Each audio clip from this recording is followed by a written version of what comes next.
Yo creo que nuestra práctica artística está determinada por la idea de colaboración, realmente. Creo que lo que defendemos desde la fundación de Grumelot como compañía, y creo que en todos los ámbitos en los que trabajamos, es que la creación se da siempre en colaboración. Nosotros pensamos en colaboración y todos los proyectos que hemos hecho, incluso aquellos en los que no estábamos ambos, de alguna manera nos incluyen. Y además incluyen el trabajo de mucha otra gente que entra y sale. Grumelot ha sido un organismo, creo, permeable a lo largo del tiempo, ¿no? Que ha admitido equipos más grandes o más pequeños en función de los contextos. Y siempre en todos esos contextos y con todas esas distintas dimensiones el trabajo se ha dado con toda la horizontalidad posible y poniendo en valor sobre todo las experiencias humanas de las personas que conformaban los equipos, yo creo, ¿no? Como poniendo por encima las humanidades y las singularidades de cada una de las personas que estaban en la sala de ensayo o que estaban vinculadas al proyecto, por encima de cualquier otra cuestión, creo, por encima de cuestiones incluso de lenguaje o de tono o de temas, ¿no? Luego, por otro lado, es cierto que nos han interesado los lenguajes contemporáneos, llamaríamos, ¿no? Nos ha interesado la investigación, nos ha interesado pensar qué cosas se podían hacer en escena que no se habían hecho o que no habíamos visto o que, habiendo visto, queríamos como desarrollar de forma propia. Entonces creo que también nuestra práctica ha estado determinada por la experimentación, ¿no? Como por meternos en bastantes berenjenales, en bastantes líos. Intentando siempre hacer algo que no sabíamos hacer, ¿no? O sea, una vez que de pronto aprendíamos a hacer algo, pues nos poníamos a hacer otra cosa distinta que ya no sabíamos hacer. Y en ese contexto el espacio de las alternativas ha sido fundamental, porque ha habido muchas cosas que hemos podido probar, muchas cosas muy disparatadas que luego en contextos institucionales no hemos podido llevar tan lejos, ¿no? O que la experimentación que hemos podido hacer en el marco concretamente de Nave 73, que ha sido la sala con la que hemos colaborado durante más tiempo, como que hemos experimentado ahí y los resultados de esa experimentación luego han podido pasar a contextos más institucionales de formas más controladas, ¿no? Como si las instituciones estuvieran un poco menos preparadas para desbordarse, ¿no? Y entonces uno puede como desbordarse en el contexto de lo alternativo y llevar ese conocimiento a ese otro marco. Sí, o sea, yo por un lado diría que en la parte, cuando hemos estado más trabajando en Nave, yo siempre he experimentado más riesgo, no por una cuestión solo de voluntad, sino porque realmente ahí en ningún momento hemos sentido limitaciones. No porque en contextos institucionales abiertamente nos hayan impuesto limitaciones, sino porque la estructura institucional en sí misma, antes de empezar a hablar, ya está llena de limitaciones, ¿no? De lo que se puede hacer, de lo que no se puede hacer, de lo que es legal, de lo que es ilegal, de todas las locuras que hemos podido pensar en Nave. Yo creo que el 80% no nos hubieran dejado hacerlas en cualquier contexto en el que hemos estado a nivel institucional. Entonces creo que ha facilitado esa maravillosa disolución de los límites que hemos podido experimentar, y eso también nos ha dado tiempo, nos ha dado confianza, y para nosotros ha sido como nuestro laboratorio, ¿no? Luego hemos sufrido las bondades pero también las limitaciones de lo institucional.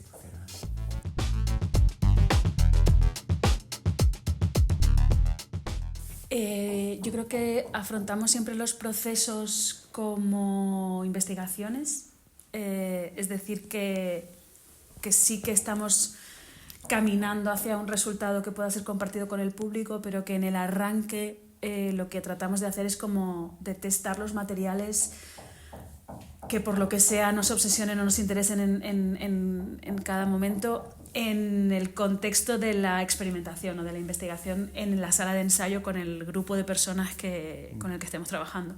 Y creo que ese proceso, que para nosotros desde lo teórico bebe de todas las técnicas de devising, sobre todo del mundo anglosajón, del mundo británico, que para nosotros fue como una influencia importantísima, ¿no? Cuando estuvimos brevemente en contacto con con algunos profesionales del teatro inglés y nos pasaron como estas experiencias y para nosotros fue todo un descubrimiento, encontrar una metodología bastante rigurosa, desarrollada. También nosotros, aunque seamos experimentales, somos muy mentales, muy mentales y también nuestra trayectoria como ha estado vinculada a la formación, a formar a jóvenes artistas, siempre hemos ido también como buscando la concreción, ¿no? de cómo podíamos poner las metodologías al servicio de otros. Entonces, de pronto, descubrir esa metodología tan rigurosa para nosotros fue una transformación y hemos usado muchísimas de esas metodologías que proceden de las experimentaciones del Royal Court y así.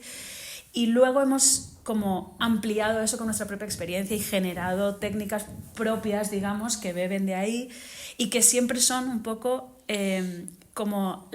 siempre tienen la voluntad de ser procesos de investigación, como de prueba y error, ¿no? De probar alrededor de los materiales, con distintos formatos, y eso para nosotros también ha sido fundamental en el diseño de la formación que hemos impartido en Nave 73 durante los últimos 10 años, que también se ha ido conformando a partir de la prueba y el error casi, y conformando a partir de las necesidades que nosotros percibíamos en el panorama y en el alumnado que recibíamos.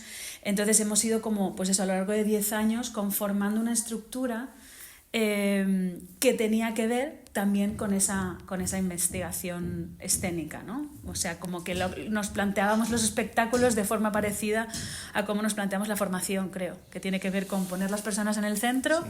Y a partir de ahí probar y plantearnos los procedimientos como muy de laboratorio, ¿no? Muy de verdaderamente una hipótesis, una prueba, estar dispuestos a cometer miles de errores, ¿no? Y que no nos importara demasiado los resultados, creo, ¿no? Sí, al final, como hemos estado 10 años, que han sido como el resultado unos 20 montajes, claro, en vez de estar un mes y medio, 2 meses, que puede ser como el ámbito de producción estándar, pues nosotros hemos estado metidos en sala, por así decirlo, 9 meses al año, con lo cual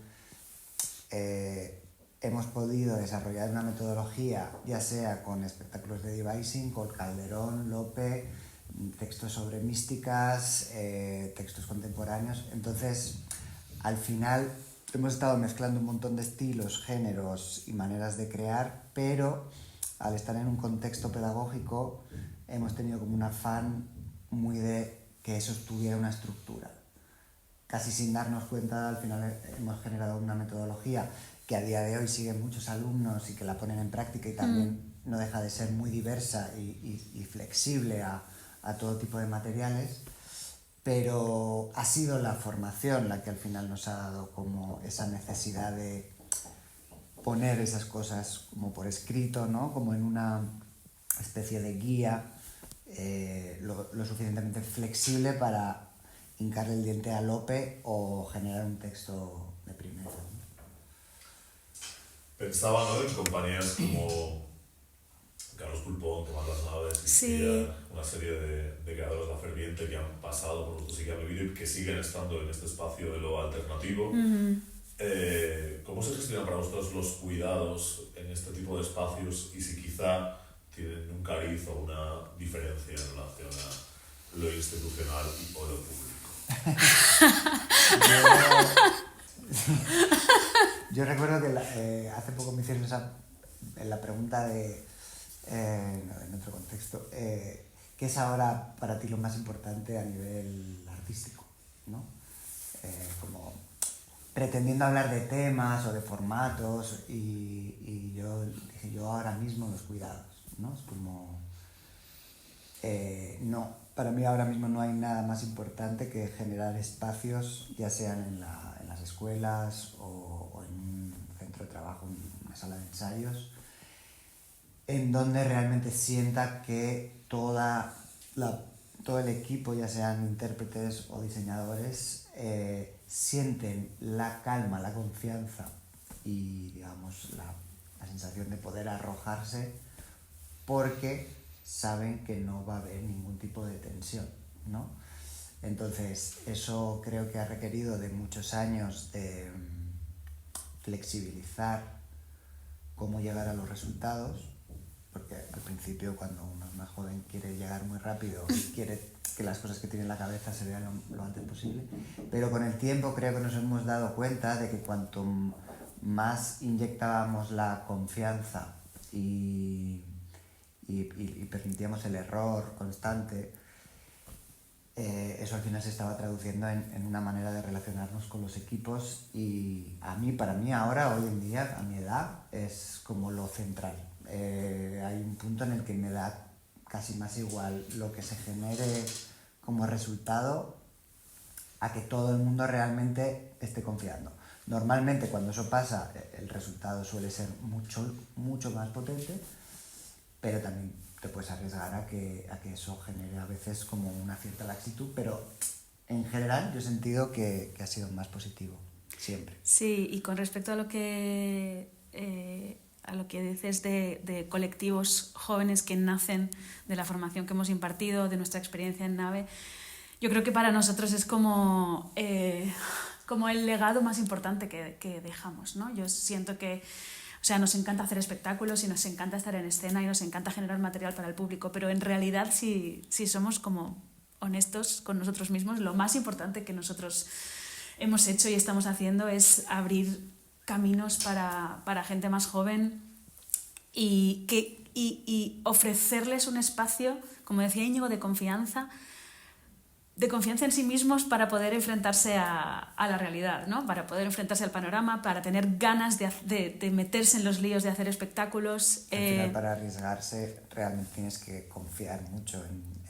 ti, ¿no? Y también al poner en valor el equipo, ¿no? como centro de todo, creo que también nuestro alumnado en general sale con la sensación de que en grupo las cosas se pueden hacer, ¿no? Entonces, a diferencia de, creo, la experiencia de quienes están como en la profesión, ¿no? Peleando como artistas individuales por colocarse en un lugar, por llegar a un sitio, por ser llamados, por ser elegidos, creo que las personas que han trabajado con nosotros salen al mundo, digamos, laboral o al mundo profesional, al mundo de la escena, con la sensación de que lo que hay que hacer es asociarse, ¿no? Es juntarse y unir fuerzas y que ese juntarse sea también personal y vital, ¿no? Es decir, que los grupos de trabajo son grupos de amigos, de amigas, de gente que efectivamente se cuida y por eso se mantienen a lo largo del tiempo. O sea, nosotros ya vemos colectivos que ya llevan un rato juntos, ¿no? Y eso es difícil, mantenerse juntos y sobreponerse a las diferencias y sobreponerse a las vicisitudes de la vida. Y creo que eso es lo que hace posible un trabajo artístico interesante y también longevo, ¿no? Como que no te canses con el tiempo. Creo que depende de que tengas personas a tu lado. Claro. Así que yo también creo, ¿no? Como que los cuidados son el centro del trabajo, deben serlo. De hecho, en algún momento alguien me dijo que era más importante a veces suspender un ensayo que hacer un ensayo. Depende de qué cosas estaban pasando. Y para mí eso fue importantísimo. Y es algo de lo que hablamos muy a menudo en los contextos de escuela, ¿no? Es como, vamos a ver, o sea, de qué está pasando y qué es lo más importante aquí, ¿no? Y ya ensayaremos después, pero vamos a ver cómo estamos y a lo mejor lo que hace falta es que nos tomemos un trozo de tarta, ¿no? The show must go on, ¿no? Claro. Show must go on, ¿no? Claro. Y es bonito ver que eso cuaja y que eso calma, ¿no? También la ansiedad de estarse enfrentando constantemente a la dificultad, porque es que la carrera artística es una carrera de dificultades. Creo que en el contexto de lo alternativo, pero también en los contextos institucionales, desde fuera podemos ver a creadoras o creadores que sentimos como más colocados, con menos problemas económicos. Y luego te acercas y hablas con esas personas y están también en la mierda, fatal, peleando muchísimo, ¿no? Entonces al final es como que solo el entusiasmo y el amor hace posible que uno continúe, ¿no?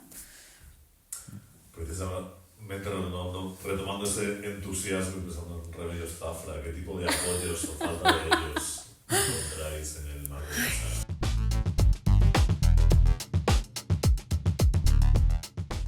general todo se reduce a tiempo. O sea, que al final el tiempo es dinero. Para las salas también tener tiempo para las compañías, para las programaciones, o sea, hay como una sensación de que todo es muy, muy rápido, ¿no? De que hay poco tiempo y al final eso lo habilitan las ayudas, lo habilitan como las instituciones, ¿no? Porque en nuestra experiencia creo casi todo lo que nos ha ido gustando que ha salido de Love siempre ha sido, creo en el 99% de los casos, fruto del trabajo en el tiempo, como de dejar a los artistas trabajar, de darles la confianza, los medios para hacer residencias, para que la gente las pueda ver a las compañías, pero no en un fin de semana, sino en a lo mejor un mes, 2, ¿no? Entonces, yo creo que lo ideal, si tuviéramos como que fantasear con una posibilidad para las salas, sería como regalarles tiempo a las salas, también para la ayuda con la gestión, ¿no? Para que no estén machacados por todo lo que es la administración, ¿no? Lo de todo. O sea, darles tiempo para pensar también creativamente, ¿no? Nosotros que hemos estado muy cerca de Rocío, Álvaro, Alberto, ¿no? Durante muchos años, ellos siempre tienen ideas, siempre han tenido ideas, siempre han querido desplegar un montón de proyectos, ¿no? Pero es verdad que como nosotros a veces cuando hemos pedido una subvención estábamos aplastados por la burocracia. ¿no? Entonces, pero la burocracia al final también es tiempo. Entonces es como de qué forma se podría dar a los gestores y a los artistas tiempo, ¿no? Y yo creo que podrían haber como figuras que fueran como gestores culturales, ¿no? Gente que está asesorando a las compañías, ayudando a las salas, que esté más vinculada a las instituciones y que sean como gente que está mediando. Que este tipo de figuras en Europa existen un poco más, pues bueno, al final son productores comprometidos o gente que está mediando entre las compañías y los artistas. Y ¿no? Nosotros cuando de pronto estuvimos en BD y vimos que daban unas residencias y unas ayudas a los artistas durante un año y que no tenían que dar cuenta y que podían estar ahí pensando, dijimos, ¿cómo? O sea, eso es que no tenían ni que hacer un impensable. espectáculo. Es impensable en España, es como... Y nos decían, sí, bueno, es que aquí funciona así. Digo, bueno, claro. Y de cada 10 ayudas que damos, luego a lo mejor sale un espectáculo y dices, ¡ay, qué bien! Claro, y el espectáculo que sale igual es buenísimo, ¿no? Pero hay otros 10 procesos en marcha. Yo estaba pensando que hay algo... si reflexionamos sobre los apoyos que sí y los que no, ¿no? Los apoyos que sí ofrece el contexto de lo alternativo y los apoyos que no pueden ofrecer, creo que es importantísimo que sí ofrecen como cercanía con los artistas. Es decir, que realmente los gestores y las gestoras de las salas alternativas conocen el ecosistema, conocen el panorama, conocen a la gente a este nivel, ¿no? A nivel de tomarse una cerveza en el bar después de la función. Ven las funciones, conocen el trabajo, pueden entender también las dificultades de las creadoras y los creadores.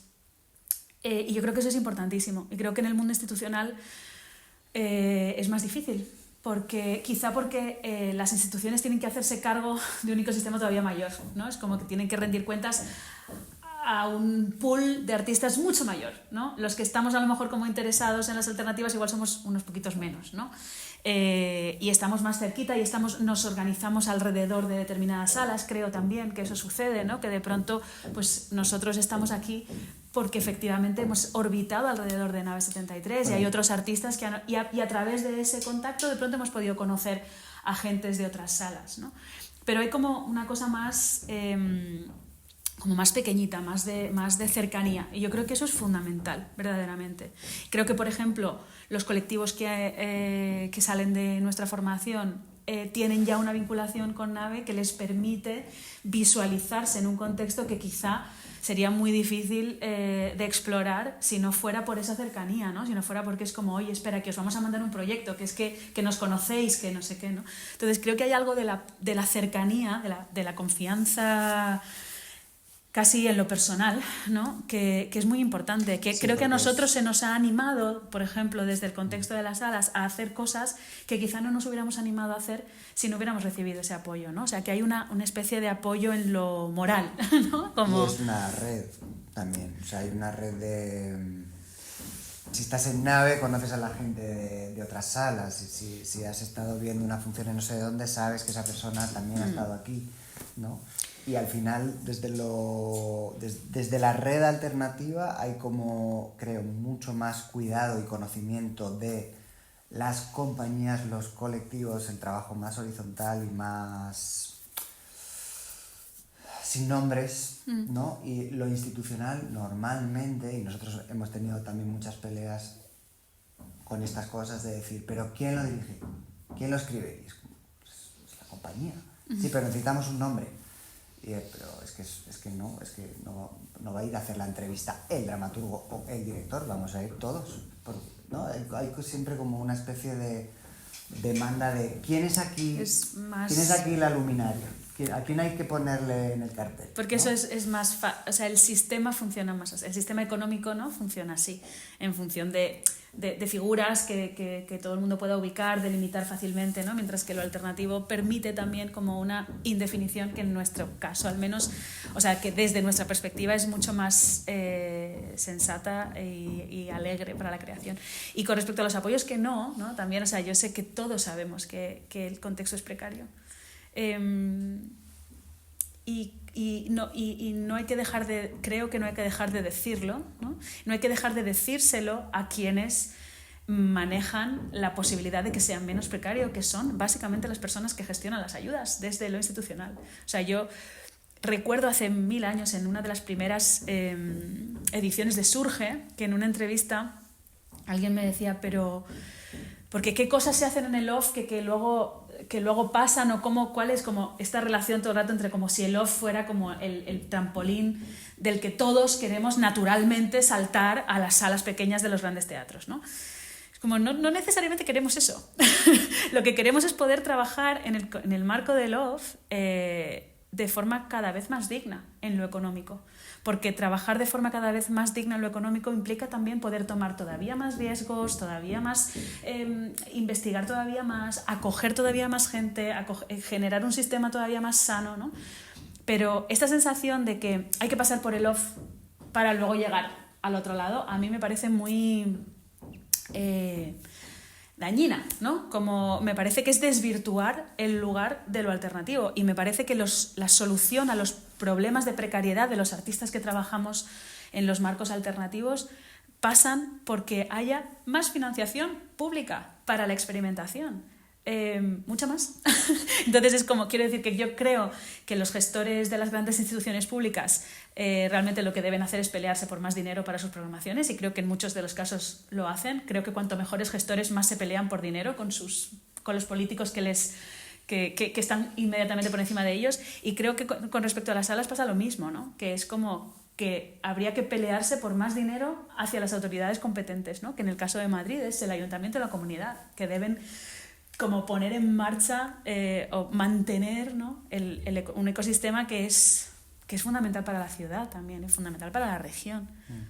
Y ya lo siguiente sería intentar hacer entender al capital que las salas alternativas también son un espacio de inversión, por ejemplo, ¿no? O sea, como que esta cosa de inversión en lo inmaterial, ¿no? Se puede dar cuando haces un gran espectáculo en no sé, un teatro donde haya musicales y no sé qué, pero también se podría dar financiando teatros que al final son teatros de barrio, de cercanía, a los que están vinculados de forma muy potente a sus públicos también, ¿no? Entonces es como que... Sí, estos teatros que hay en Londres, ¿no? O en Europa que son salas pequeñas, pero tienen mecenas, tienen patrocinio, ¿no? Es como, y se están llenas y dan dinero, ¿no? Es como, y está bien que podamos hablar de dinero, creo, ¿no? También desde lo alternativo, o sea, como que hablamos de la creación y de la libertad que nos permite este espacio un poco liminal, ¿no? Pero está bien que además de eso podamos seguir como buscando maneras de que haya más dinero para que la gente pueda dedicar más tiempo al trabajo y para que podamos como pararnos a pensar, hacer procesos largos, formar a gente, dar oportunidades a gente que no se lo puede permitir, ¿no? Ese tipo de cosas. Y por último, de manera breve... Perdón, hablamos mucho. No, estupendo. ¿Cómo imagináis a futuro la escena alternativa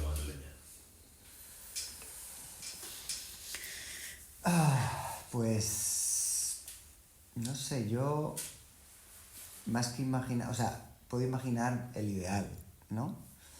Ojalá fuera realmente un espacio menos, o sea, más abierto a muchos tipos de públicos distintos, en donde ir a ver algo más o menos experimental, más o menos en formatos a los que el público no esté acostumbrado, sea algo mucho más naturalizado, que no necesariamente eso tenga que ver solo con ir al teatro, ¿no? Sino que pueda haber otro tipo de experiencias cerca de los teatros, en otros espacios de los teatros, en la calle, ¿no? Porque al final creo que toda esa, digamos, como ese cultivo que tienen las salas, hay algo de que si el público pudiera tener más acceso, más visibilidad a muchas de las cosas que se están haciendo, la gente iría mucho menos a ver ciertos musicales o a ver cosas que tienen muchísima más publicidad o muchísima más cartelería, y podrían experimentar, tener un tipo de experiencias con compañías, formatos, espacios muy distintos. O sea, yo visualizo en el futuro, ¿no? Que tal vez más que los propios espacios, la gente que rodee los espacios esté más cultivada, más formada, más cuidada, ¿no? Como que haya un acceso más fácil y que también a lo mejor lo alternativo siempre tiene como una especie de pátina como underground y que está muy bien, ¿no? Pero creo que eso no tiene que ver con el tipo de público que pueda ir, ¿no? Y aún así en Madrid, comparado con otras ciudades, creo que hay como un gran trabajo hecho, sobre todo con la gente joven. Pero sí, yo me imagino eso, ¿no? Como abrir la experiencia a más gente, no necesariamente dentro de un teatro, ¿no? Nosotros hemos visto muchas experiencias vinculadas a teatros, pero que no necesariamente están en espacios teatrales, que a nosotros nos interesan muchísimo y que son experiencias como muy alucinantes, ¿no? Yo creo que en realidad en la línea de lo que ya las salas están haciendo y del trabajo que hacéis y del trabajo que hace la coordinadora, o sea, creo que realmente hay una voluntad de que las salas sean, de que el conjunto de las salas sea el sostén del ecosistema, del ecosistema artístico, pero también en un sentido de lo social, ¿no? De los grupos que se generan alrededor de la experiencia teatral, que a mí me parece como que si visualizo el futuro es como, en realidad no puedo evitar visualizarlo en la línea de cosas que ya estoy viendo, ¿no? O sea, que no siento que haya que, como, no visualizo como un corte sino como el progreso de esta concepción según la cual las salas son centros de reunión y debate y son lugares en los que la gente se encuentra, ¿no? Se encuentran los públicos y se encuentran los artistas y las artistas y piensan sobre lo que hacen y se ponen en relación, ¿no? Hay algo como de la comunidad, que si yo me visualizo hacia el futuro es como cuanta más comunidad puedan generar las salas y menos competitividad entre ellas o entre los propios espectáculos o entre los creadores, ¿no? Como que la sensación sea todo el rato la de comunidad y colaboración. Creo que hacia ahí vamos, ¿no? Hacia ahí deberíamos ir, hacia la sensación de ser cada vez más una comunidad alrededor de estos espacios, ¿no? Físicos, que son también espacios mentales.